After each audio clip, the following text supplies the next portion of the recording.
Bonjour les garçons. So in the video of today I will talk about something you should know already, but it's always good to review what I would call the really core foundation of the language. In this video we are going to talk about les relatifs or relatives. There is something that the title does not say. Whenever I talk about relative, I obviously talk about les pronoms relative. This is very important. This should not be omitted, okay? So this is what we are going to talk about today. We are going to talk about les pronoms relatifs. We should keep in mind that when we talk about les pronoms relatifs, there are two kinds. Les pronoms relatifs simples et les pronoms relatifs composés. Today, we are going to take a look at the simple ones, les pronoms relatifs composés. First of all, I would like to remind you I would like to tell you why I think it's important to use les pronoms relatifs, especially in French.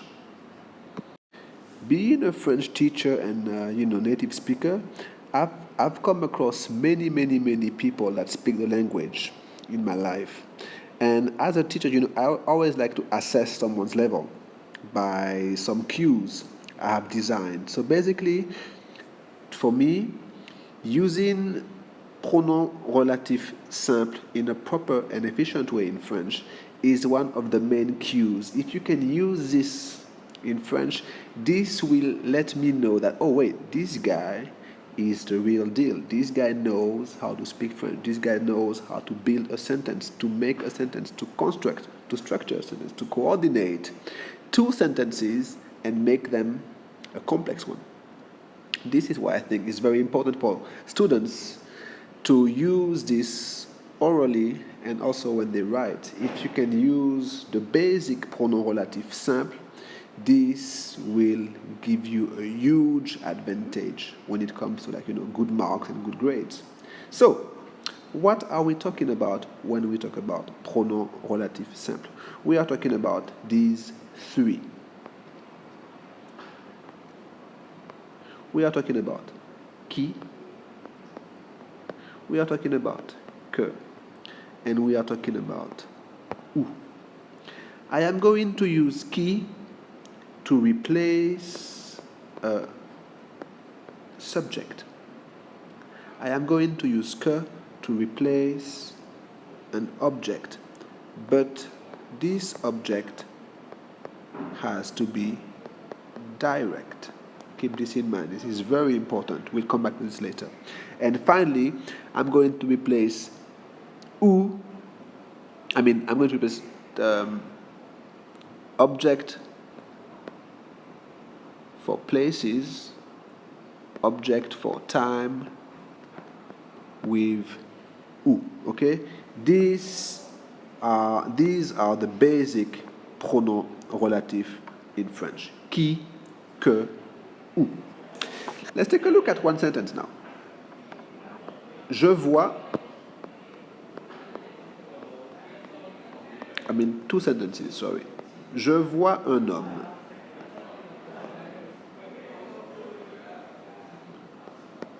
Il marche.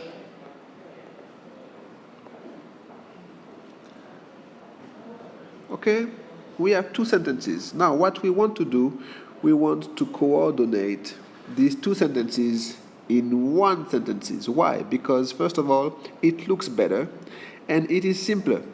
This right here is what we call the telegraphic style. I see a man, he walks, he stands up, he smokes a cigarette. No one speaks like this. This is very robotic and telegraphic. What we want is to have some smoothness, some crisp the language. So what we will do is use that pronoun. We'll get rid of this. Let's get rid of. So basically, that sentence here. What do we do? Un homme. Okay, I see a man. Un homme. Il. Obviously, il is put for the man. Il here is what? Il here is subject, right? Il marche, the man walks. This is a subject. So I am going to replace il with qui. It is as simple as this. Je vois un homme, il marche becomes je vois un homme qui marche. Let's take a different sentence. Actually, we'll keep the first premise, je vois un homme, and we'll just change the second one. Je vois un homme, I see a man. Je ne connais pas. Oh no, sorry. Well, yeah, je ne connais pas cet homme. I don't know this man. Okay? Je vois un homme, je ne connais pas cet homme. I see a man, I don't know this man. In this case, we have cet homme right here. That obviously is an object. Something very important, this is a direct object. Why? Because there is no preposition between the verb and the object. Pas is not considered as preposition. Pas is just negative, so this is okay. You would say, je connais cet homme. It is direct. There is no a, there is no de, there is no pour, none of that. So in this case, you can replace cet homme with que. Let's do it. Je vois un homme que je ne connais pas. I see a man that I don't know. I see a man I don't know in English. In English, very often people omit the que. They won't say that or whom. And it is correct. It is accepted.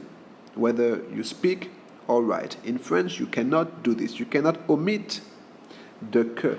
And this is why it is so difficult for English speakers, because they always think they can go past the que. You cannot. In French, you would always say, je vois un homme que je ne connais pas. You cannot say, je vois un homme, je connais pas. It doesn't work. It works only in English. Finally, I would like to use the last example, and it is very easy because it's about où, and it's not, honestly, it's not a big problem because I think it's clear. It's for time and place. So I'll just write the sentence.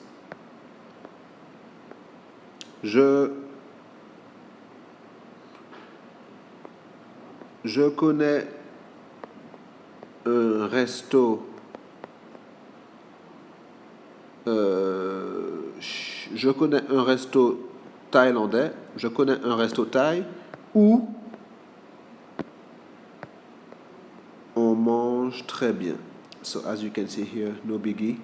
I know a Thai restaurant where you eat very well. Okay? And I'm going to pick a second sentence. C'est le moment où le film devient intéressant.